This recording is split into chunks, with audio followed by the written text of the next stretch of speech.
Good afternoon, everyone, and welcome to the September Santa Clara Community Working Groups. We're just running a couple of minutes late on our end. Our apologies, but once we've got everyone together, we'll get started and get underway.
Just a reminder for folks that have just joined us, we just have a couple of staff members that are running 1 or 2 minutes late, so we will get started in a moment.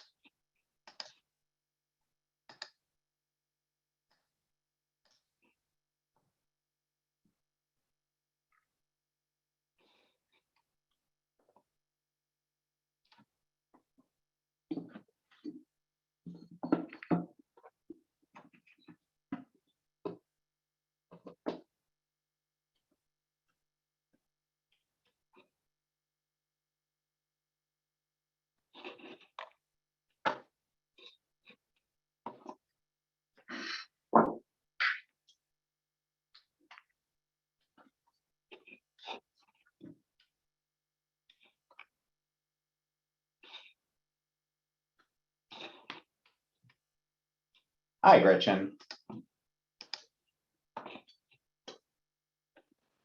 Gretchen, you are muted. We're more than halfway through 2021 and I'm still talking while muted. COVID lessons. Sorry to be a little bit late, everyone. All right, Kristen, let's get going.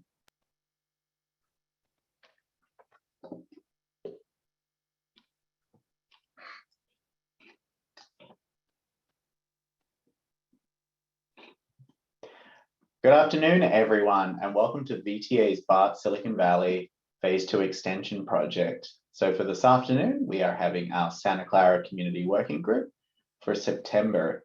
My name is Joe Clayton. You may have seen me at some of these meetings before, and I'll be filling in for my colleague, Kate, who can't make today's meeting. So we've got a packed agenda for you today. We've got about 90 slides. So we have a lot of content that we have to get through today. So what we're going to be doing is for each item, we will give you a project update. We'll take you through the materials. And then at the end, we'll open the floor to comments and questions from our community working group members. And if we have time, we'll then move on to members of the public that are attending tonight. So for tonight, we've got a phase 2 project update, a presentation on project delivery methods, a real deep dive into look and feel of the stations that some of you may have participated in through the design review committees or through the social pinpoint website that was set up. Gretchen will update you on recent community engagement and upcoming community engagement. And then at the end, we'll shift to a community member report back. And then on the next slide, you'll just see some information about how we manage these meetings. So hopefully everyone's pretty familiar with Zoom by now. The way that we manage these meetings is that everyone is on mute until they are unmuted. That will be by me. There's a Q&A feature at the bottom of the screen if you want a question in advance. You can also raise your hand if you'd like to speak. If you're calling from a landline, you can press *9, which will use the raise hand feature, and we can unmute you if you'd like to speak. We're going to ask that people keep comments and questions to 2 minutes and that it be related to the agenda item. If it's not related to the agenda item, we'll note it as a comment and we'll get to it hopefully in our follow-up email that we send along. And lastly, we're asking that people allow others an opportunity to speak before raising your hand again or immediately following with a follow-up question. All right, thank you. For upcoming meetings, the next Santa Clara CWG is November 18th at 4 p.m. There's a VTA Board of Directors meeting on October 7th and November 4th. And as always, Kate will email alerts about other meetings that might be of interest, such as board workshops.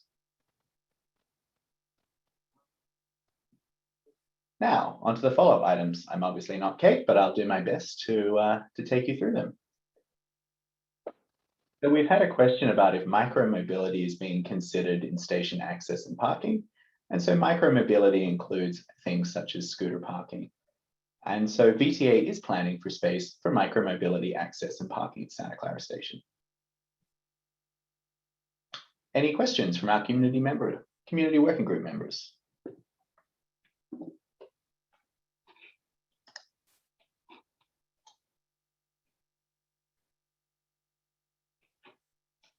Okay, I'm not seeing any about that update, so let's keep going. And over to you, Erica. Thank you. Hi, everyone. I'm Erica Rokes. It's nice to see so many familiar names here today. Today, I'm going to give an update on the project. Light rail is back. VTA is happy to announce that light rail is back and running with orange, green, and the blue line services restored. Through the process, VTA is working to make sure that the system is safe and running smoothly. Just a friendly reminder to follow warning signs, signals, and crossing gates. There's a lot of internal work with the various agencies happening now. So a lot of our current highlights are related to those internal agency work. The real estate acquisition process is well underway as negotiations continue for key properties that are acquired for project elements and field offices, which will be open in advance of construction, anticipated sometime in late 2022. VTA and BART have been working together to finalize the design criteria requirement manuals that will be included in the final procurement documents. VTA has executed the first cooperative agreement with the cities of San Jose, Santa Clara, and Caltrans after executing master agreements previously. VTA, FTA, and the project management oversight contractor also continue to hold weekly coordination meetings. On July 28th, FTA's executive director advised VTA's GM CEO, Carolyn Gronat, that VTA and Congress expect to hear eminently regarding the project's application selection. Project selection would mean that VTA would receive full pre-award authority to incur costs for engineering activities, utility relocations, acquisition, construction, and other non-construction activities. In addition, if FTA recommends a letter of intent, Congress will have 30 days to review and approve. Following approval, VTA anticipates receiving a letter of intent from FTA by October, so we should have more news next time we meet in November. Currently, all 4 contract packages are going through engineering and procurement processes, and the RFQs for all the contract packages have been released, with the Santa Clara Newhall Yard RFQ being released just a couple of weeks ago. RFPs are underway, with the tunnel final RFP being released later this month, followed by the systems RFP to be released in October, the CP4 underground stations RFP to be released in February of next year, and the CP3 Santa Clara Newhall Yard RFP planned to be released in March of next year. And these current site plans are posted online. So today I wanted to walk through them with you to kind of refresh your memory, as it's been a while since we've talked about them. As you can see on the left, the site plan here at the 28th Street Little Portugal station shows the underground platforms in green and the refined entrance location at the south end of the station platform in purple, which you can also see in the rendering on the right that was developed as part of the public engagement process related to the look and feel of the stations that Doug and Peter will cover in a few minutes. Both vehicular and bicycle facilities, as well as parking, will be at the station, as well as a future connection to the Five Winds Trail. The downtown San Jose station will be on Santa Clara Street with the main station entrance between Market and First Street. That's the purple box you can see. The secondary entrance between First and Second Street, which is kind of the other purple box to the right. And there are ventilation and egress facility near the corner of Third Street in Santa Clara. The rendering on the right is looking from the south side of Santa Clara Street at the main station entrance. There'll be bike parking and convenient connections to light rail and bus services on Santa Clara First and Second Street. The Dearborn station will be between Montgomery and Cahill Streets on the south side of Santa Clara Street. The rendering on the right is from Santa Clara Street looking south to the main station entrance. Ticketing, fare gates, and bicycle facilities will all be at street level, while the station's concourse and stacked platforms will be underground, similar to downtown. And last, we have the Santa Clara station, which will be adjacent to the Santa Clara Caltrain station and the future Gateway Crossings residential development. The rendering on the right is taken from the angle of where the picture of the historic Caltrain depot is in the site plan, looking at the station from that angle. And Brokaw Road is on the left side of the image. The at-grade station platform is shown in green on the site plan on the left. In addition, the station will also include vehicular parking, bicycle facilities, and a connection to Caltrain, Capital Corridor, Altamont Corridor Express, as well as several VTA bus lines on the west side of the tracks. Unlike the three other stations, the Santa Clara Station concourse will be elevated, and the platform will be at ground level, similar to the Warm Springs BART station. The elevated concourse would provide access to the at-grade platforms over the adjacent BART storage tracks. And that is the update we have for today. Happy to answer any questions folks may have.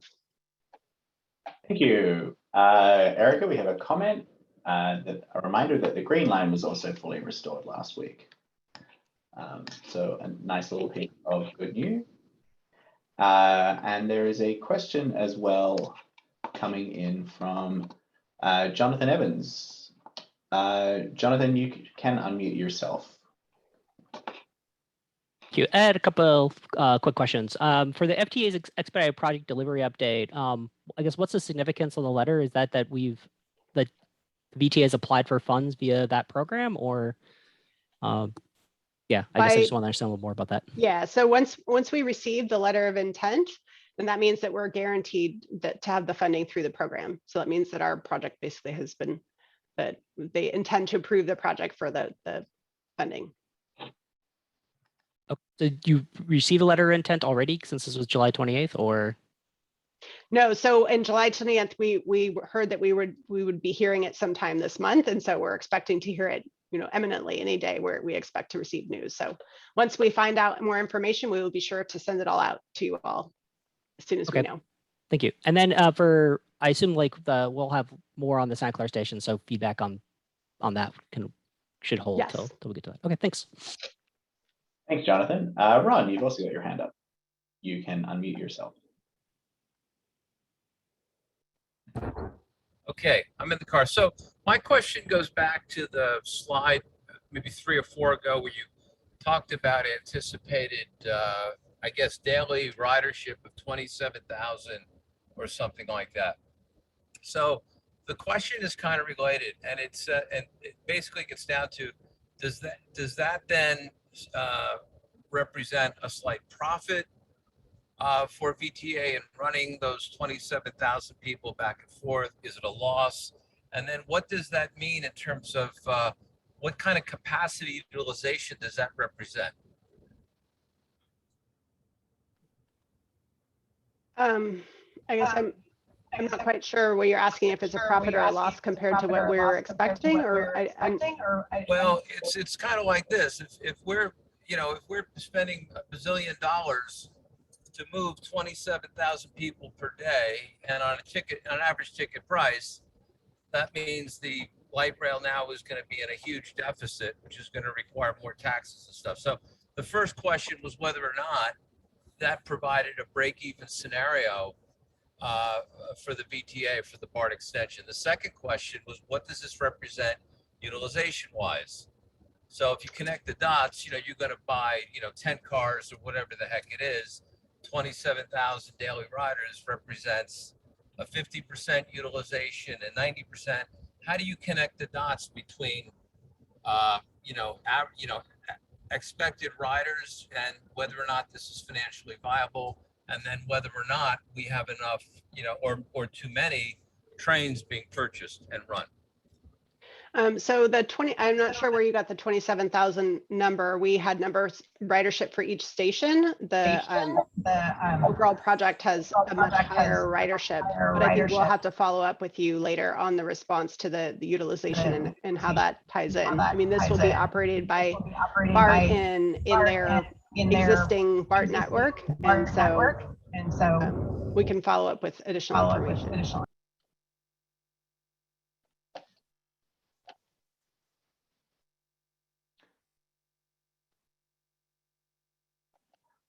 Okay, all right. Not seeing any additional questions coming in, so let's keep going and we'll follow up on those questions that you just asked, Ron. Thanks. Thanks, Erica.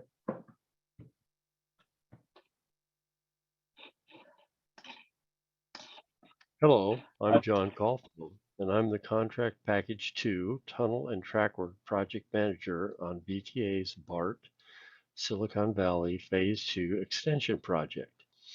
I have over 35 years of experience with tunneling, including the 5-mile single-bore tunnel underneath the San Francisco Bay for the San Francisco Public Utilities Commission. I'm now going to explain to you how the VTA is going to deliver this project.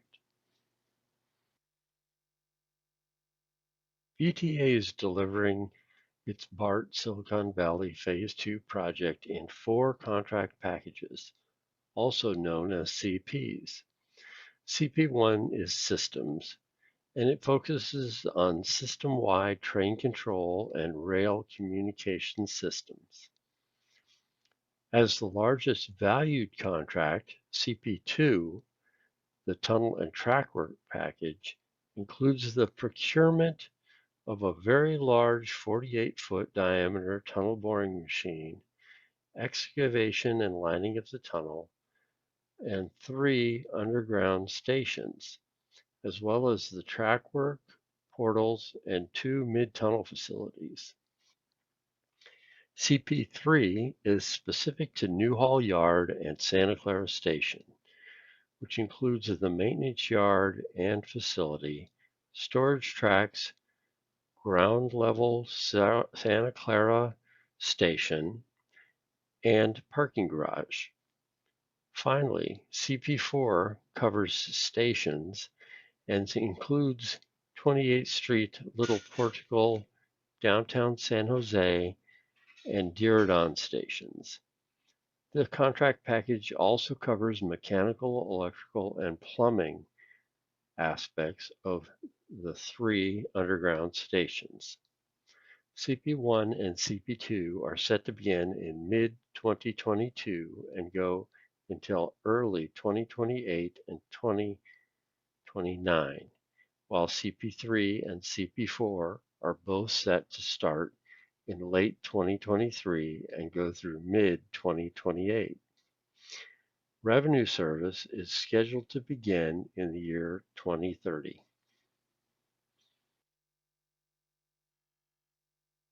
The project delivery method for CPs 1, 3, and 4 is design build. This means that architectural design and construction services for each fall under a single contract and have a single point of management, with the design beginning with a 30% package prepared by the owner and the remaining design left to the builder in accordance with owner-defined criteria and standards. Design build allows for simplified procurement processes and better integration of the design and construction phases. This also means the design and construction teams are formed prior to the proposal stage. The cost of design build is competitive, but the main driver is its faster project delivery. Since construction can begin in parallel with design, Design build can provide significant time savings. According to a 2018 study by the Construction Institute, design build projects had 102% faster delivery speed than the more traditional design bid build. Cost is also known when the contract is awarded. After selection, the design build contractor uses their skills and expertise to complete and build the project. VTA's role is to oversee their work.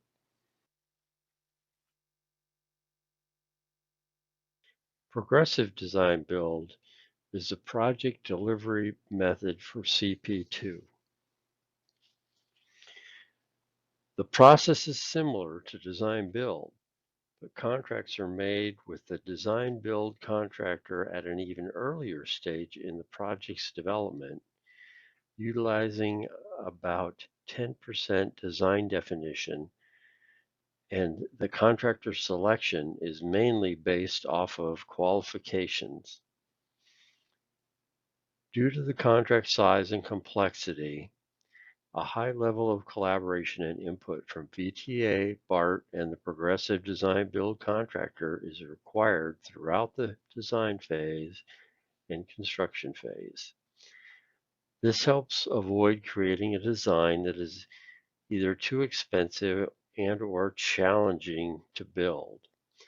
This process also creates a transparent and iterative open book cost evaluation estimate, maximizing innovation and limiting project risk. Since progressive design build helps identify and mitigate issues early, CP2 will benefit this project delivery method as it allocates risks appropriately and welcomes an open and collaborative environment between both VTA, BART, and the contractor. The project's progressive design build process will include two main stages. Stage 1 will include collaboration between the progressive design build contractor, VTA, BART, the City of San Jose, and the community.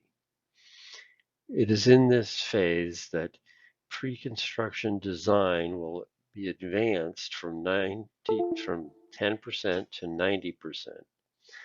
The bulk of pre-construction activities and some limited preparatory early work will also be included in this process.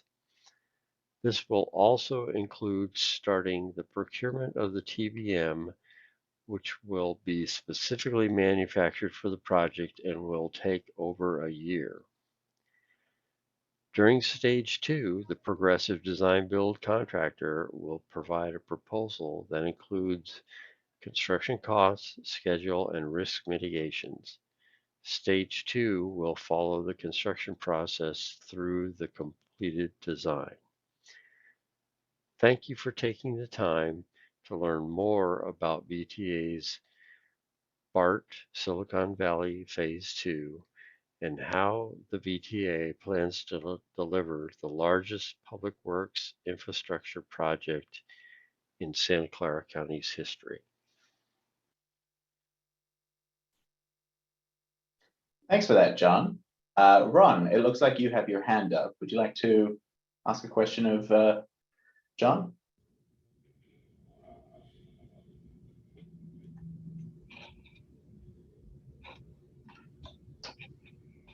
Okay. Jonathan, looks like you're next up. Thank you. So I had a couple questions about the different phases. So what portion of CP2's costs covers the bore from Diridon Station to the Newhall Maintenance Facility? Well, thanks for your question. It's a good one. The bulk of the tunnel construction is covered in the second stage. What we do in the first stage is develop the costing, and then also they do some work on space proofing of the tunnel and get the tunnel boring machine under design and procurement, because that takes a bit of time to get that done. And so you want to get that rolling pretty quick. So, but the bulk of the tunnel construction itself is within stage 2. Well, I guess my question was more, I understood it's in stage 2, but of that entire, there's a $2.5 billion cost for that project, that part of the project. How much of that 2.5 billion is the bore from Diridon to Newhall Yard versus, the rest of the tunnels and the excavation? I don't have that number right here at the, in front of me, but we can get back to you with the percentage of the contract that would be in there. What we believe it will be. Contractor ultimately costs it out. But we can give you an idea. Yeah, understood. It'd be helpful to have that. Yeah. And then one other follow-up on CP4. What part of the CP4, the 500 million there, is designated for the construction of the Santa Clara station, and what portion is designated for the cost of the maintenance yard? That's probably a better question for the CP4 and the CP3. I don't have their costs here. I'm the tunnel and track person, so I don't keep track of the Newhall Yard or stations. What we're doing for stations under CP2 is just it's like the supportive excavation. So it's a shoring for the box that they need to put in underground. And then CP4 builds out the box and puts in all the escalators and the elevators and the finishes and the final structure and things like that. So unfortunately, I guess that's one we have to get back to you on as well, unless there's somebody on here from CP3 and 4 that can answer that. No, John, unfortunately, you're the only one we've managed to wrangle into one of these community working group meetings so far. But we'll follow up on those questions for you, Jonathan. Okay, thank you. Appreciate follow-up. All right. Okay, not seeing any other raised hands from our community working group members or questions about John's presentation. John, thank you for joining us and thanks for helping out this week. We appreciate it. Okay, thank you. Bye-bye. Good night. Let's keep going. Okay, so for this section, we're going to hand over to Doug and Peter Solokoff. Thank you, Joe. So we're here to talk about Peter and I talk about the look and feel elements of the station. These are the concepts you've probably seen, over email or like on social media somewhere. They were just recently shared via broad public engagement that I'll talk about in a little bit. So we really have 3 phases of 3 parts of our presentation today. I'm opening with some information about the station look and feel process, where those concepts came from, where they're going. And then Peter will share some info about the concepts that were shared with the public. And then I have a summary of the community engagement that occurred and what we've heard. So where did the concepts presented to the public come from? They were developed by the project team, and then they were talked through with design review committees. We've been meeting over the past 4 months, June through September, with the last round of DRC meetings being this week. The Santa Clara DRC meeting is tomorrow morning. DRC is an abbreviation for Design Review Committee, focused on specific look and feel elements of the station. And these design review committees create a forum for community leaders and local government partners to provide input to the project team for select visual elements of the station. And as I mentioned, they helped us, the team, shape the elements that were shared broadly with the public for their review and feedback, for your review and feedback. Next slide, please. So the working group members were selected, identified because they're leaders of the community, they're well ingrained, they're parts of large organizations. And the intention was is that they carry the ideas, thoughts, their understanding of what their communities are looking for to the DRC working groups, and then share that back. So they're really a leader for back and forth communication between the project team and the community. And there are representatives from the Old Quad Neighborhood Association, from the Silicon Valley Central Chamber of Commerce, Reclaiming Our Downtown, Santa Clara University, and the City of Santa Clara. So the scope of the station look and feel elements is narrow and well defined. So I think it's helpful that I kind of describe what that is. So there are things that were not considered as part of the station DRC effort, the look and feel elements effort. The layout and configuration of the core station components was not evaluated as part of this process. There was comments made, discussion about these things, but they were not a focus of the things that could be influenced through this process. Nor is transit-oriented development. That's a companion effort led by VTA Real Estate. Station access is another effort that's part of the overall project that's on the agenda for later for today's meeting. So that was not a focus of the DRC station look and feel effort, nor were the location of entrances and the fare gates, and selection of public art was not part of this process. So it was a well-defined scope. The things that were considered in the process, the areas for public art are identified through this process, not selecting the public art, but where art will go. And generally it really focused on, the average customer's visual experience with a station, the big architectural facade elements that people see and interact with when they're entering and leaving a station, right? The palette of architectural material finishes and things like the design of canopies and entrance areas to and from the stations. So at the end of this process, which is nearing wrapping up, right? This week is the final round of DRC meetings, and as I'll talk about later, we're summarizing the feedback from community engagement. And so all the findings from this process, from what we heard from the DRC committees, what we've learned from the community as part of community engagement, all goes into a report that summarizes the process and the recommendations for this effort. That goes into the draft RFP for the design build contractor for the stations, right? That's the CP3. The engineering team for CP3, which is the construction package for the Santa Clara station yard, the RFP for that, the station look and feel elements go into that draft RFP.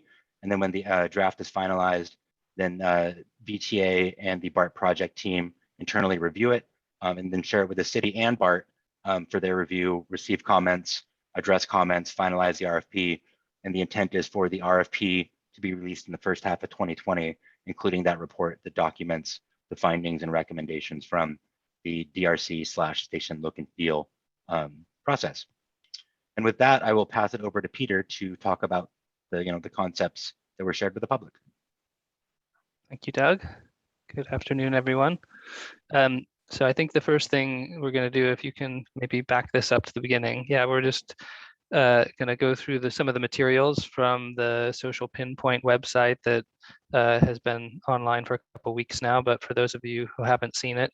So this is the entrance to the station concourse coming from Champions Way, going up to a concourse level. There's a parking garage to your left.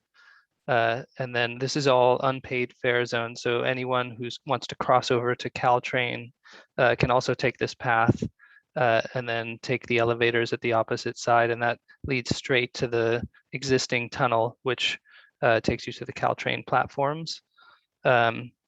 If you want to continue to BART, then you'll take a left here and the fare gates are right in front of you. And you pass through those, and then you can go from the upper concourse to the lower concourse.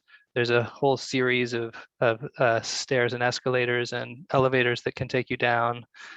Just to kind of give you the overview, we're taking the more scenic route. So we're taking you all the way down to the end of this concourse, to the stairs at the very end. But as you can see, there's lots of earlier opportunities to make your way down to the platform if you're in a hurry.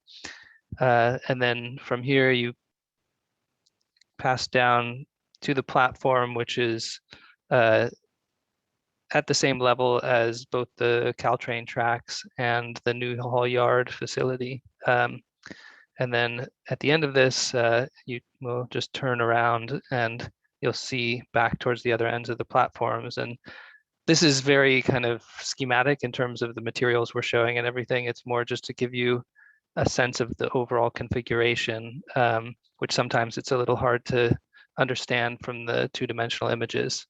But then the visualizations that you'll see in this upcoming deck are a bit more refined in terms of material finishes. So the scope of the design review committee, as Doug mentioned, was about the look and feel materials in the stations, what you see, as opposed to the overall configuration and operations, the treatment of the facades, as well as floor and wall finish materials. Next. So this is an overview of the Santa Clara station as seen more from the northwest, looking down on Caltrain, and you can see there's kind of a dark shadow going right across the engine of that Caltrain train, and that's the existing tunnel. So you see the stairs on the lower right. You can take those down to the existing Caltrain tracks, and then we're basically connecting onto that. You can see where the elevators come up to our concourse level, and then you buy your ticket, enter the station from there, or you can carry on and cross onto the San Jose side of the tracks on Champions Way if you're going to the arena or the Hunter Storm development that's shown in the background. Next. And again, this was the view of that unpaid zone of the concourse where you're elevated above the tracks and the parking garages to your right. And then there's a series of back of house facilities and yard facilities to the right. Next. And then this is as you're approaching those fare gates, and you can see the elevators that take you down to Caltrain on the right-hand side. Next. So some of the questions that we were seeking feedback from on the Social Pinpoint website, one was the treatment of the facade of the parking garage. We showed a few different options. One was a series of aluminum tubes. We looked at both sort of more natural aluminum colors as well as warmer tones. And so we're seeking public feedback on the look and feel of that. And then if you go to the next slide, this is the same facade treatment, but at the back of house facility. And you'll see there's also a bike station on that corner. And then this is looking straight on at the entrance across Champions Way from that Hunter Storm development. Next. And the second option, same three views. This is looking down Champions Way, is a kinetic facade, similar to the treatment that they have at SFO Airport BART station. But that would respond to movement of either wind or the moving of the trains, especially on the platform side of the building. So you would get these kind of wind effects that would impact the shadows and movement of the facade. Next. And that's the same view looking at the other corner from the corner of Brokaw and Champions. And then this is looking straight on. Next. And then the third one was metal mesh material, which again gives a bit more transparency as to what's happening inside the building, which was some of the feedback that we had from the design review committee members, is they kind of wanted to see the insides of what was happening both within the yard and the parking garage. Is seeing what's happening with the people adds to the dynamic nature of the building. That's the other view. And then that's from front on. So again, we have three options there that we were looking for feedback from people. We got lots of responses on that from the Pinpoint website, and still in the process of tallying up the results. And then the third question was really about paving materials. So you'll see here the paving treatment around the building. This is a sort of more neutral option with concrete pavers. And then you go to the next one. The second option draws more to the Santa Clara University and the more kind of mission aesthetic that campus has, and more of a terracotta color paver. Next. So that was the next question. And then if you go to the next slide. Similarly, within the station itself, again, the floor material, we were looking for feedback on different options. This is the more simple neutral concrete option. Next. And this is the same view from looking from the end of the platform. Next. And then we also had some options that had either color treatments or other unique patterns to kind of try and create more vibrancy, and could potentially, the colors could be selected to reflect local culture or identity, both from the upper and the lower platform. So there was feedback on this question as well, I think, and some strong opinions one way or the other. Next. And that was it for the content of the Social Pinpoint website, but I'm also happy to answer any other questions. I think we're pushing those to the end of the segment. Yep. So I'll jump into these, and then yep. think your questions for Peter, and he'll be back. So thank you, Peter, and thanks everyone for having me back. So just a little section on community engagement, talking about what we did, feedback we received, how we're using that feedback and next steps. So as I mentioned earlier, we shared engagement and feedback opportunities for these look and feel concepts widely. There was a social pinpoint platform that we talked about, and then there were also pop-ups. And we shared this information, internally with the BTA board, BTA staff. We shared it with both the cities of San Jose and Santa Clara, council offices, communication staff. With Santa Clara, I know we sent it over to be included in the city manager's report, which is my understanding is a place that a lot of the Santa Clara community leaders look for, up-to-date current information.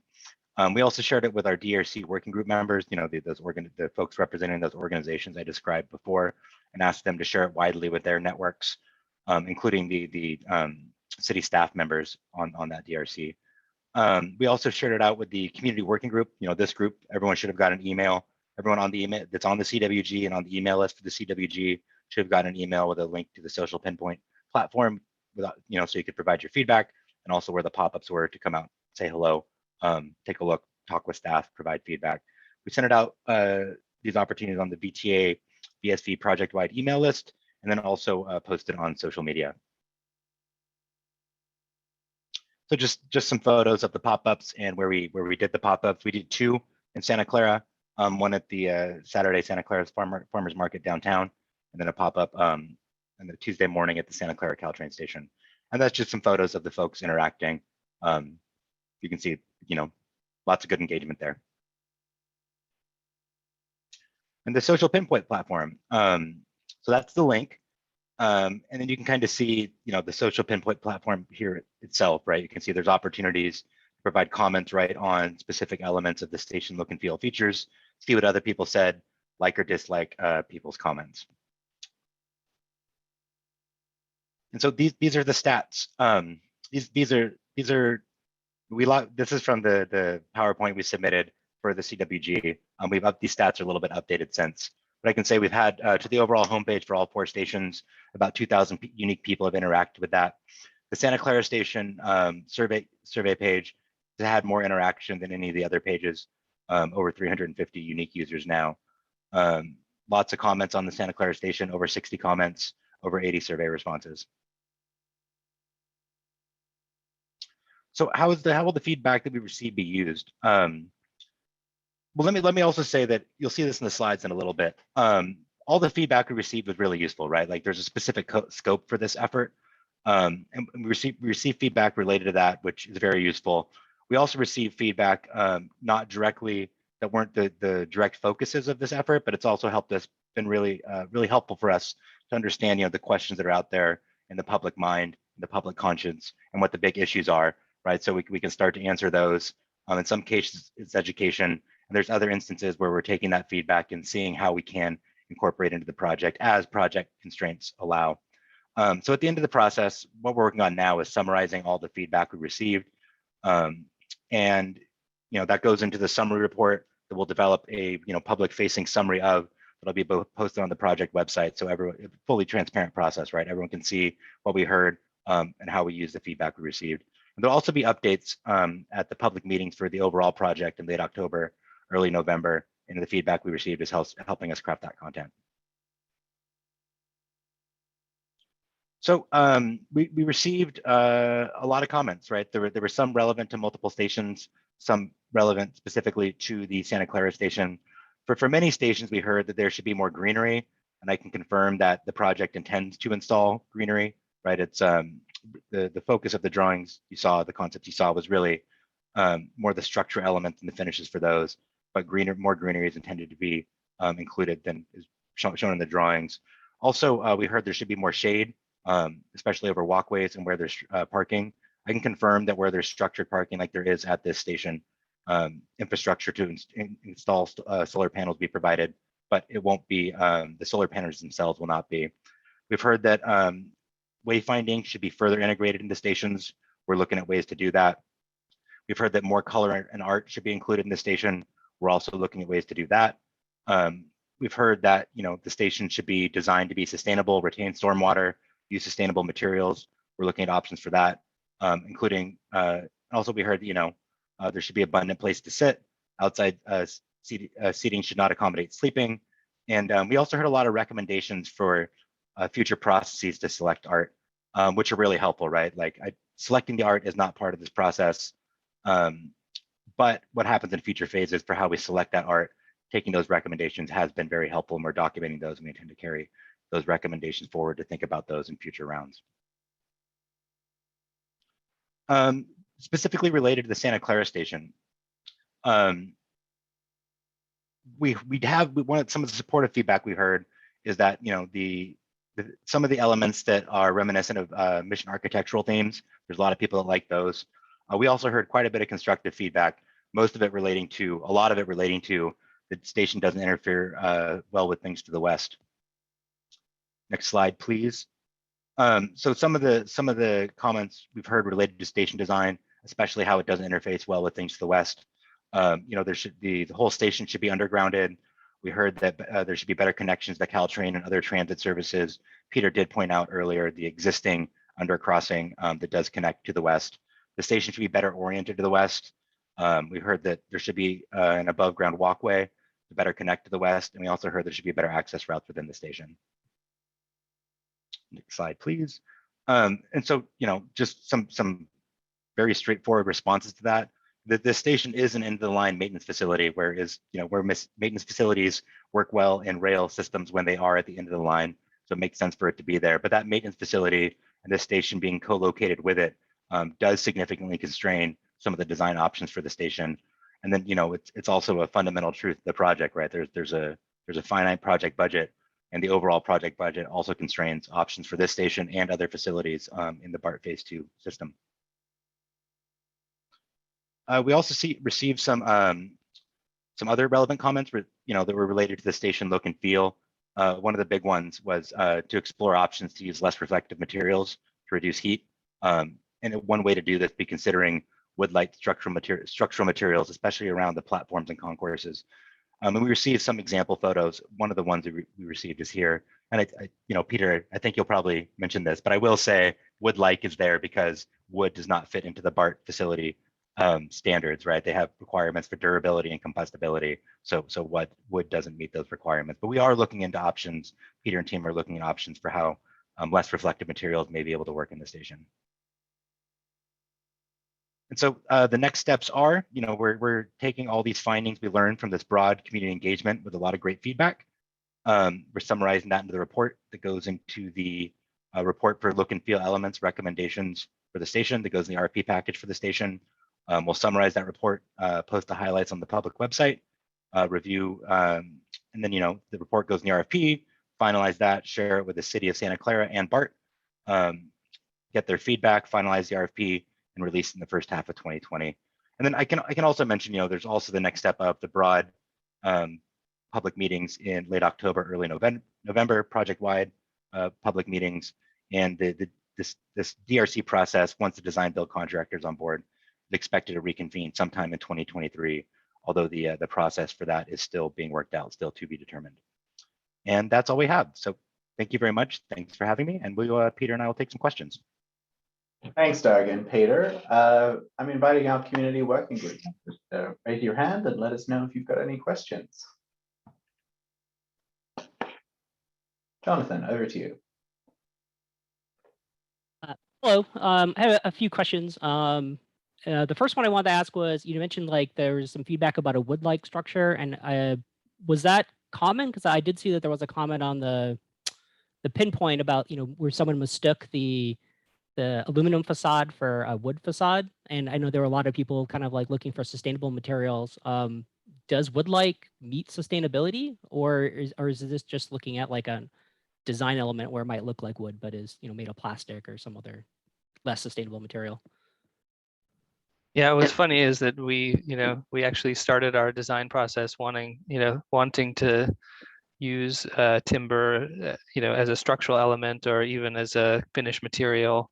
But after reviewing with BART and seeing if there was some opportunity for exceptions or other things, they're quite firm in their facility standards as far as use of timber not meeting their durability or combustibility requirements. So it would be wood-like. So in terms of sustainability, we're still looking at trying to increase the amount of recycled content as much as possible in the materials we're using. But what we're showing is most likely like a either aluminum tubes which have either a lighter finish or a warmer finish to them, but not actual wood. So we did try to fight that battle a bit, but didn't get very far with it, which is unfortunate. But wherever we can use sustainable materials, we definitely are trying to advocate for that. And that's something that we also as a practice feel very strongly about. Okay, thank you. It's a little disappointing to hear that Yeah. BART wasn't willing to listen.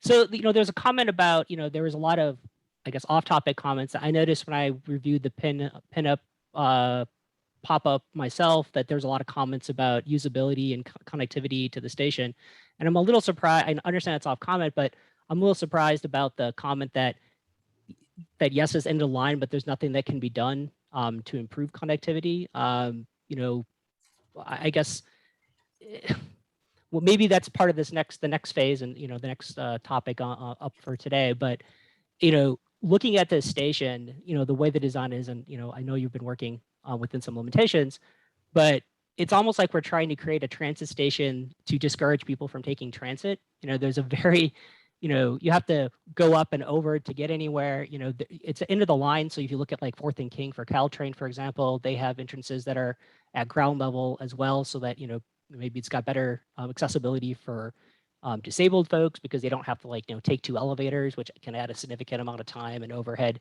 to getting to and from things. I know transit elevators can break down, so that's always something to be concerned about. As far as Caltrain connectivity, it doesn't necessarily take. I know there were some comments about flyovers, but even just the tunnel that's there, you could have a lot better connectivity if that tunnel went underneath one of the BART tracks and then popped up in the center, and you just had a really direct, quick access to you run down a flight of stairs or a ramp, go take the tunnel and pop up on the Caltrain. That would be a very efficient Caltrain connectivity, something that is lacking today even at the Millbury station, since it looks like they closed down the the quick Caltrain access. So Jonathan, I'm just going to have to jump in here. We're just trying to keep this on topic to the aesthetic treatment question. We do have an access presentation coming up, so we might just punt your. Yeah, can I just give a quick answer though? Because I think we can take that to the next step, if that's the right place to address it. Yeah. I just wanted to say that all the options, the at-grade entrance at the sort of end of platform, as well as like trying to do an underground concourse, are all things that were explored and couldn't be done for various reasons, or were cost prohibitive. So like, for example, the underground connection, the existing tunnel has quite a low ceiling height. So once you factor in the loading for the storage tracks above them, you would have to significantly alter that and ramp down to get to a place where you could get underneath. So there were technical challenges to all of them. They were not, we didn't start at this point. We certainly explored those, and if we had more time, I would go into more detail about some of the constraints that we had that led us to this result. Well, we'll see if we can put that in our follow-up email. At this point, I want to hand over to Ron, who's had his hand up. Okay, thank you. I'd like to go back to a couple topics ago when there was proposal to use more sustainable materials. I think that's the fight worth fighting, and I would continue to push that and remind VTA that the world is changing. It's no longer flat, and the fact that their standard doesn't embrace and doesn't include using sustainable materials suggests it's in dire need of an update. So I would, sorry, just to hop in for a second. That's actually BART's standard manual. well, whoever it is, it's outdated. The world is changing, it's heating up, there's a sense of urgency, and we got to be part of the solution, not the problem. Appreciate the comment. It looks like another member of the community actually has her hand up at this point. Patricia, I'm going to unmute you. Hi, so just a couple of comments. So on the sustainability thing, like I think like punting it to BART standard is a little bit of a cop out, just kind of like a little bit of that. I would love to see like more sustainability, and I think there needs to be some dialogue like with BART on that. So that's one. And then two, I do want to +1 on the accessibility stuff from Jonathan, and we can talk about that on the accessibility stuff. But the relevant comment on this is I think when, and I've gone through the pins, and I actually went out to one of the in-person engagement events as well. And I think a lot of people, like, because the accessibility is such a big piece, the aesthetic piece actually gets lost like during the commenting period. So like you're not going to get quality comments on the aesthetics, like when people are really focused on like, why do I have to run around like Dennis the Menace to get from like one platform to the other? Like that people do get hung up on that. So I'm kind of hoping if there is some progress made like on the accessibility part, or if we have better explanation as to what the trade-offs are, why what do we have to give up to get better accessibility or something like that, to have that discussion, and then come back with like a better accessibility design, and then go through the aesthetics again to see how it adheres to the like maybe a revised design, hopefully. Then I think you get a lot better quality comments on the aesthetics itself, because like going through your comments, it's like it's not, I don't feel like you're getting what you really want to look for. So those are my two. Thank you. Okay, appreciate that, Patricia. In the interests of time, we're going to move on now to the access presentation. Excuse me, I had two more directly related to the aesthetics questions. I just, is there any information about like what was the outcome of the preferred options? We went over what they were, but there was no, it'd be kind of nice to understand the tally of what was included about like surface materials. That report is currently being prepared and synthesized.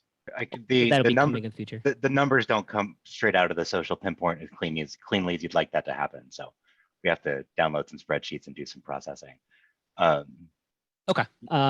Is there an ETA for when that will be resolved? Is that like at the November meeting, or will that be coming in a couple of weeks? I think that the November meeting is a reasonable time frame to think that report will be finished by. Okay. Yeah, and I also want the +1, the sustainability thing is, I know it's a BART requirement. Is this something that the community and people would have to take up with BART? I think that one deserves some clarification, Peter. But BART, we heard feedback on the platform, or on the social pinpoint platform, that people would like more sustainable materials. I don't believe the BART facility standards directly prevent sustainable materials. No, it was purely the wood that we were discussing. So the the hunt for sustainable materials is still, and I think that BART itself would say that they would promote the use of sustainable materials, but again, in our discussions with them, their view was that if you have to keep replacing wood elements, every 15 or 20 years, that's not sustainable either. So they have a position on it, and you can either choose to agree or disagree with it. But I think, at least from our discussions with them, I don't think it will change. So I think we might be it might be better use of time to explore other sustainable materials as apart from that, which I think are out there and exist, and we can make sure that that's prioritized in our specifications to the design builder. Just as an example, for aluminum panels, if we can specify a certain percentage of recycled content, aluminum's hugely recyclable material, which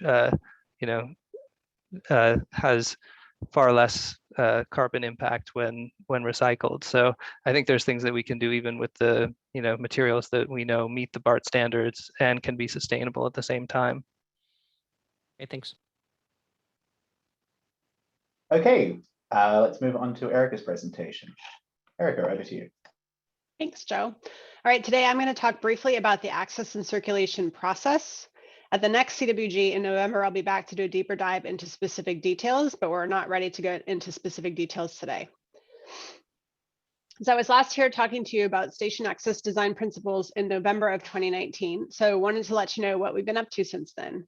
From March of 2020 through May of 21, the BSV team was focused on revising the station design, which included the track and platform configuration, in conjunction with determining the new hall maintenance facility layout with BART. The station design was progressed once the maintenance facility layout was mostly finalized. We also received updated 2040 ridership forecast information. Since May of 2021, we have been meeting regularly with the City of Santa Clara to discuss station access and circulation design. Based on the updated ridership forecast information, we revised the bicycle and vehicular access needs. In combination with the revised station design, we've gone through a technical process with the city to identify project access improvements in collaboration with the adjacent developer. During our technical bi-weekly meetings that we've had with the city since July, for the station, we've established a shared understanding of the basis of design of the station and have discussed access and circulation features. We're documenting the access and circulation facilities in a basis of city facility design memo that will be included in the RFP for contract package 3. This is a draft document or draft concept, what's included for bidding purposes, and the intent is for VTA and the city to refine the concept through the design build process. Wanted to remind you all that this technical access and circulation work is based on the planning principles in the plans and documents shown here for the Santa Clara station. In addition to the planning principles, the station access and circulation features are based on VTA's station access hierarchy, which you can see on the right side of the slide, showing pedestrian and bicycle access at the top of the hierarchy, with vehicular pickup and drop off and parking at the bottom. This slide also shows the priorities for the various access modes. As I mentioned before, we'll get into more specifics at the next meeting in November. For pedestrian and bicycle access, we're coordinating with the adjacent developer. We're focused on transit connectivity to the west side of the tracks where the Santa Clara Caltrain station is and the transit center where all the bus activity will be. We've heard from VTA Transit Planning that they want to keep all the bus activity at the transit center so there won't be bus facilities right adjacent to the station. We're accommodating passenger loading and working through the parking garage access.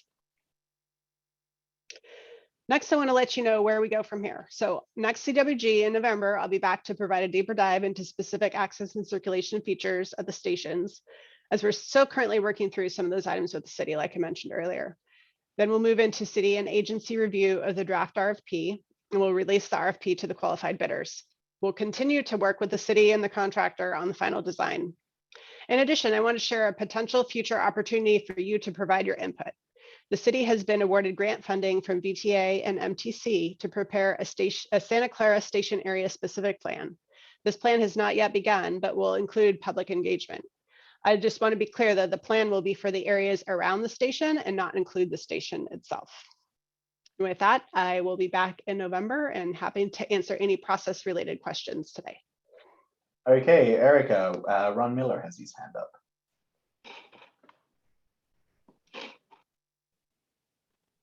Yes, Ron.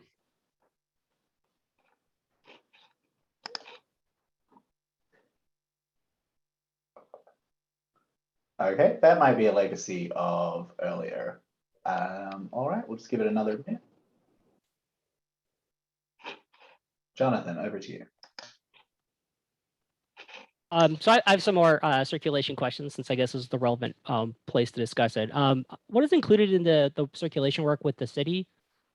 Is it about just access points or, Yeah, or we're roads or basically power? Yeah, go ahead.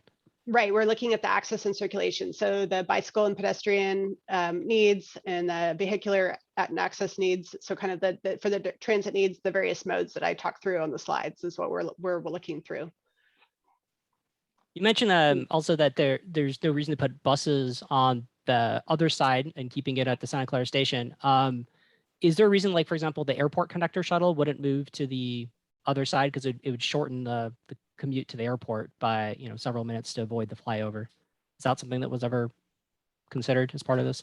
Yeah, the city of San Jose has their own airport connector project that they're looking at from Diridon Station. And so, yeah, there is no intent based on our discussions with the agencies to move any of those facilities over to be right adjacent to the station. As they already Okay. have a large transit center over on the west side there, they would like to keep all of their buses in that same location. And sorry, that's kind of a multi-million dollar boondoggle where you can just use some buses from the current station. And then finally, you know, there was some discussion earlier about, you know, connectors and cost, and the effects that, you know, having better connectivity is limited because of cost. Would we be getting a report out then at the November CDBG about what those costs actually were and why, you know, connectivity is seeing the wayside on a $500 million project? I mean, we'll be talking about what the features are. We can touch on some of the things that we looked at in addition, but I don't think we're going to be discussing specific cost dollars related to. Well, I mean, if the excuse is that, you know, we're going to build a deficient transit station because it costs too much, and, you know, it's a $500 million budget, you know, I'd like to understand, like, what is the technical requirements that we're giving up, and, you know, how much that extra cost was to make something like that work versus, you know, building the station. It's unfortunately kind of like feels like kind of gaslighting of the community and building a, you know, not a great station or a great, you know, transit experience. It just makes me kind of sad that, you know, that we're, you know, funding this with so much taxpayer money. And we're not, you know, we're just treating transit as second class, and it's a transit agency doing that. Jonathan, I'm going to get a comment. That's it. David had his hand up. David, over to you. I just wanted to make sure that it's acknowledged that with the design that you talked about, that there'll be, or if it hasn't been discussed already, people riding scooters, electric scooters, bicycles, all these modes of transportation to get from one side to the other, whether it's Caltrain or buses, and how it's going to be dealt with. Because people are going to use whatever they're going to use, electric skateboards. We have it on the campus where you got people walking, you got people going by at 15, 20 miles an hour on a skateboard or electric bike or whatever. So just make sure that that's considered in the as well. Thank you, David. Yes, we've been in coordination in discussions. That's one of the discussion topics we've had with the city, and they're in the process of updating their policy on micromobility, and we are accounting for that at the station. Great. And we have a comment from a member of the community. Patricia, over to you. Hey, thank you. So on the micromobility front, like I understand like the city's position is it really relates to like if it's allowed to be rented like within the state limits and stuff. But I think like the previous commentator's comment could be about like accessibility within the station area of going like having to go up and down escalators and elevators and stuff, which would actually like make it more difficult to get around and access. So that's one. I have two more things. I'm wondering. Do you want me to respond to that first?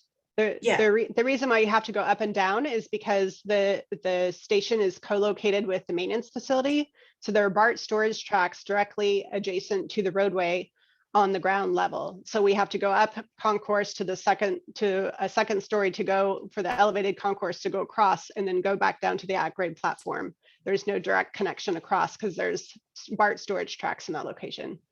Understood. Like, I mean, that's like the line that I've been hearing the whole time of why we have to do it this way. Like what I like, I think it's more of a consideration problem of like how those forms of mobility is going to access between the different modes of transportation. I feel like this is just designed based on like the yard in mind and not with the pedestrians, like the riders' experience in mind. That's part of the problem I'm having. The next thing I had was, I'm wondering like which department have you been interacting with in the city? And have you talked with BPAC within the city as well?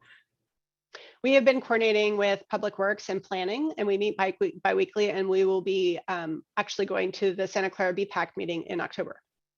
Great, thank you. And then the next thing was, let's see, I'm losing my train of thought. Sorry, I have too many things. Give me 1 second. So on you touched on like there may be like an iterative like process like with all those different stakeholders like as you go through the RFP process. How much wiggle room would you have to, you know, update a design of the station in circulation like once you've entered into that phase? Yeah, so as I mentioned earlier, what we're including is, for the access at least, is a concept for bidding purposes. And as it's a design build contract, we will definitely be iterating with the contractor and with the city on what the final access facilities look like. Right, and I understand that like we can probably kind of like move a stair, move an escalator, move like the elevator and stuff like that. But like, you know, like if I were to like ask to kind of move the access like I have been like in this whole meeting, like would that be even possible like when we get to that point in time? Well, I mean, when y'all provide your comments, we'll take it back to the team, and we'll be opportunities for you. You know, we'll have public meetings, as Doug mentioned earlier, in late October, November, and Gretchen's going to talk to in a minute, where you can provide your input. And when you provide your input, we'll take it back to the engineering team, and they can evaluate it. Okay, thank you very much. Sorry, Patricia was asking about like whether that will constructively change the engineering, right? There's been a lot of feedback. Will that actually make a difference? Like if the contract says, you know, you have these accesses, you know, you can't do into track, you can't extend the tunnel underneath. What is there at that point? Like, is this just like, we're going to take some feedback, we'll write it down and, you know, throw it away in some bucket that no one's going to look at? Well, no, of Let's be course, realistic. when people are providing feedback, we go back and we look at it realistically. You know, that's why we're engaging with you, because, you know, we care about the community and we want to make sure that we're, you know, taking your feedback and incorporating it where we can. So if you have feedback to provide, we welcome your feedback and we will take it back to the team to look at what we can do. Great, thank you. Erica, there's a question about car access. Is the car access to parking primarily from Brokaw, or to put it another way, where are all the cars coming from coming to or from to access the station? Is it multiple points on Coleman or a single point?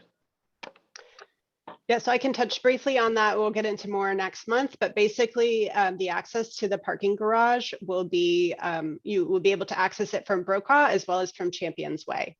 There'll be a Champions Way will connect from Brokaw all the way out to Coleman. And so the garage access will be off of Champions Way, which you can access from Champions Way at Coleman or Brokaw at Coleman. Great, thank you so much. Appreciate your time tonight, Erica. Welcome. All right, good night. Moving on to Gretchen. All right. Hi, everyone. I want to let you folks know that I'm having some connectivity issues. And so if I freeze, Joe, I'm going to need you to pick up my slides. And I'm going to go ahead and keep my camera off just in case it's a Wi-Fi bandwidth issue, which now that the kids are home from school, it may well be. So good afternoon, everyone. Thanks for joining us today. Let's go ahead and dive right into some of the work that our team has been up to on community engagement. So our main focus over the summer has really been to work with the community, work with a consultant, and refine our business resource program draft. And before I get into some of the details, just a reminder of the goals for the program. During construction, our business resource program will help businesses retain visibility and access during construction. The program goals are to provide marketing and technical assistance to businesses near construction areas. Of course, meeting the environmental commitments that we've made to the business community for this project. And we have a pretty robust slate of commitments already written in, already baked into this project. We want to make sure that whatever support we provide is commensurate with the actual impacts of the project. And the last point I think is really key, and that is this is the largest public infrastructure in Santa Clara County, and we are going to be bringing thousands of riders daily to walk by the local sandwich shop, the salon, the grocery store. We want to make sure that businesses are prepared once the extension is open to capitalize on these opportunities. So next slide, please. So here's what we've been up to this summer. We brought on JC Lacey consultants. JC Lacey and his team worked on LA Metro and were deeply involved in developing the business resource program for LA Metro's rail programs. And that work has been largely deemed quite successful in keeping businesses open and thriving during their rail construction. So JC Lacey, since we brought him on in June, he's done a thorough review of all of our existing project information, our environmental documents. We conducted a small business resource study in 2020, and that looked at business characteristics and business analysis near each of the station areas. It interviewed multiple stakeholders, business serving organizations to talk about what kind of support had been most effective, particularly during COVID. They did case studies during our study to see what types of business resource programs have been implemented for other transit projects, as well as what type of business resource program is implemented during vertical development, when development happens mostly out of the public right-of-way. What are the expectations for that? We also had them a review of course, our construction, education, and outreach plan. JC and his team then did small business interviews along the corridor. We've held two small business task force meetings, one in June and one in September, briefings with the City of San Jose's Office of Economic Development, and they interviewed LA Metro and Okta to again discuss further what type of support those agencies offered during construction for businesses. Okay, next slide, please. So the fruit of all of that labor has been some draft recommendations, which we are still receiving right now. We have 3 recommendations that we are preparing to implement right now. And I'll go ahead and get into more detail on the next few slides, but they are a virtual business solution center, signage and wayfinding recommendation, and then a shop local marketing recommendation. So a little bit more detail on each of the 3. Virtual Business Solution Center would satisfy the technical assistance requirement that we have in our environmental document. And what that means is making sure that businesses have access to training, capacity building, and other resources to help them run their business. So that may be accounting classes or accounting help. It may be assistance developing a website. It may be assistance identifying small business loans. That is the type of support that we can expect to see in the Virtual Business Solution Center. And of course, in a post-COVID universe or a during COVID universe, we understand that services online are critical so that folks have what they need when they need it right online. But we also have an on-foot component to this plan to make sure that we're reaching businesses, particularly the diverse cultural businesses that may be more difficult to reach through an online platform. So we are looking at a diverse multilingual door-to-door outreach approach to ensure that folks are aware of what this technical assistant is. Next slide, please.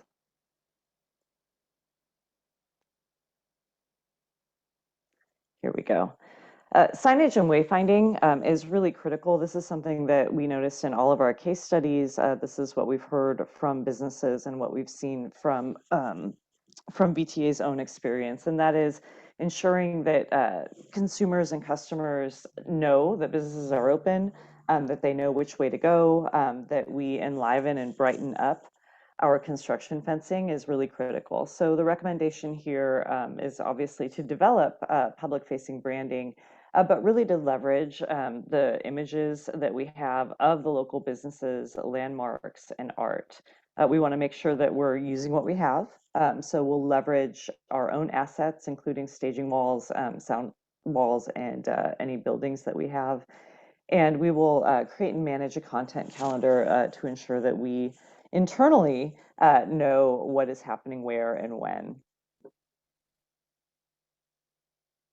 Next slide, please. The last piece is a shop local marketing campaign.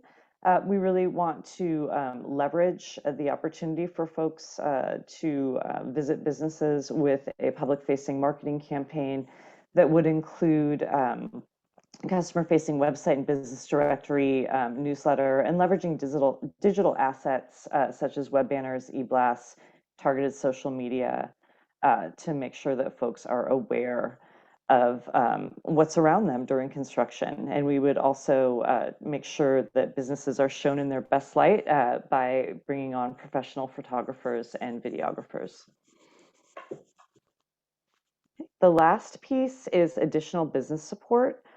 We will evaluate if additional business support or financial support is necessary once our progressive design builder is on board.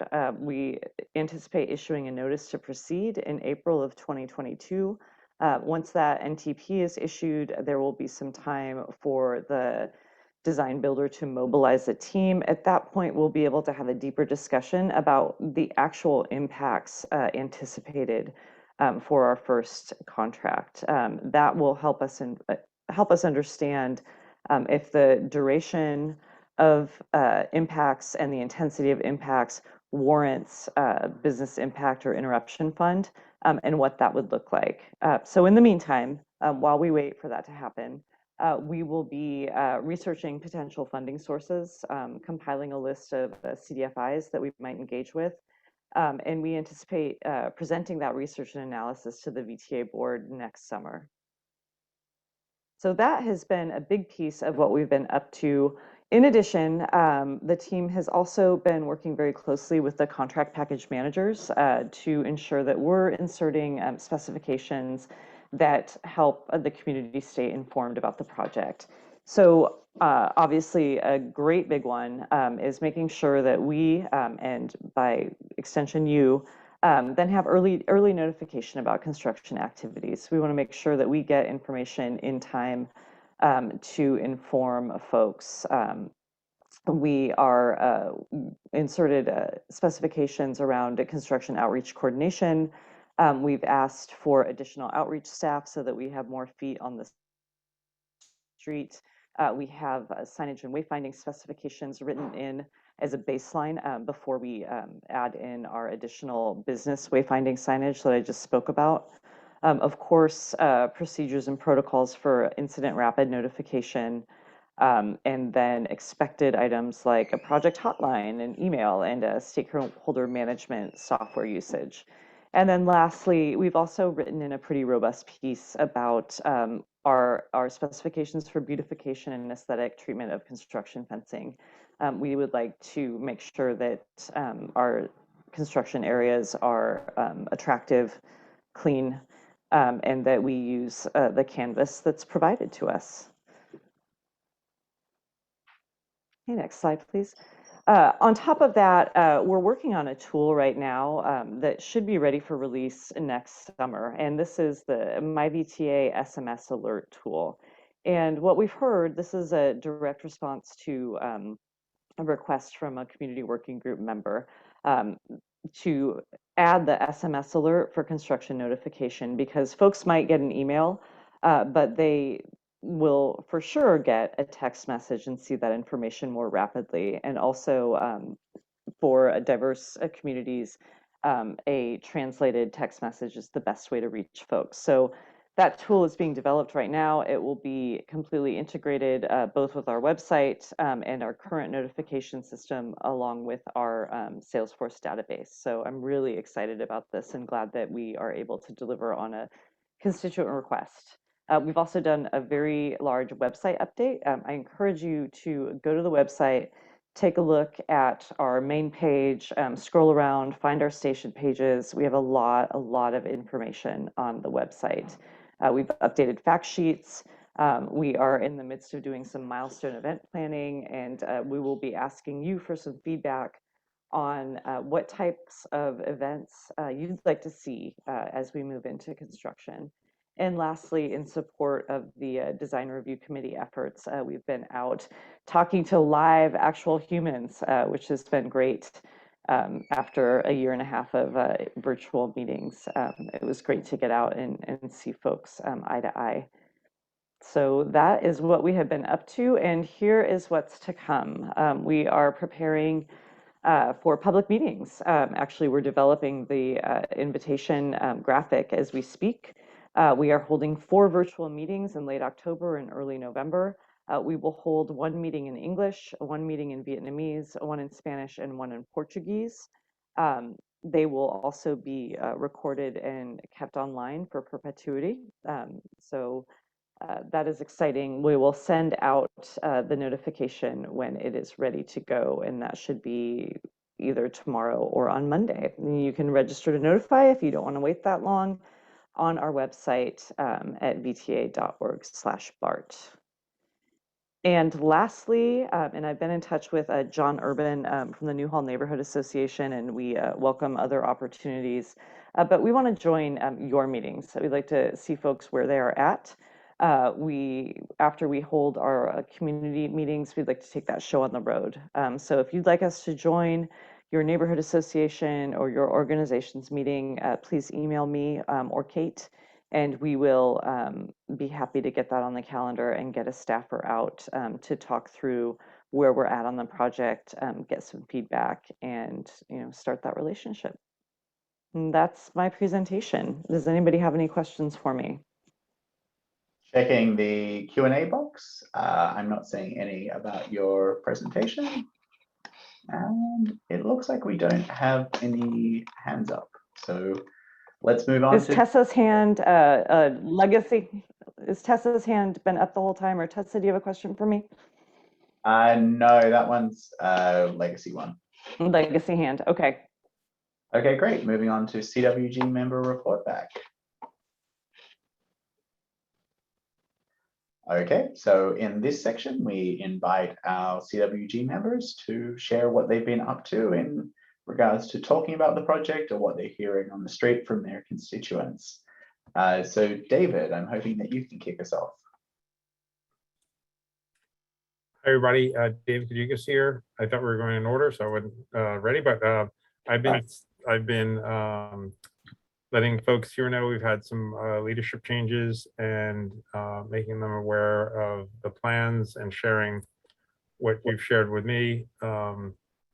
And those are really not any specific updates, just awareness on our part as design and other elements of the project come together. Great, thank you so much. Moving down the line to Jack. Good afternoon, everyone. Hey, just letting everyone know that the depot is now open again for everybody to come and visit us. And yeah, looking forward. Congratulations. It's got to feel good, huh? Yes, really. Been a while, I'll tell you. Yeah, good. Fantastic. Thank you. Oh, thank you. That's great news. And I'm sure people on the call are excited to hear that as well, if they haven't already. Jonathan, over to you. Hello. Yeah, I've been sharing all of the pop-ups and feedback to our various mailing lists and members of the organization, and encouraging people to give feedback on the project and what's going on, keeping informed about the station. As far as feedback that I've been hearing from people, I think I've already kind of expressed that there's been a lot of feedback about connectivity and design and having a good station for the area. And yeah, I think there's some frustration on the community side about what's been going on there. But anyway, I'll just keep giving the feedback, and we'll see what's going on. Thanks. Appreciate that. Thanks, Jonathan. Okay, it looks like that's it for CWG members. Let's keep going. So just as a reminder, we have our next community working group on November 18th at 4 o'clock. Hopefully Kate will be back for that one so that you don't have to handle this Australian again. At that meeting, we're going to have the usual CWG member report backs, another phase 2 update, the station access update that Erica was talking about. We'll be reporting more on community engagement, including maybe sharing some updates from the late October, early November community meetings, and a station area update as well. We have a few questions that we've had to take on notice and action items that we'll be following up from, and we'll be getting that responses out to you as soon as we can. Okay, moving on. And there we go. All right, well, have a great rest of the week, everyone, and have a lovely weekend. Thank you so much for joining. Thanks, everyone. Appreciate it. Bye all. Take care. Yeah, you guys too.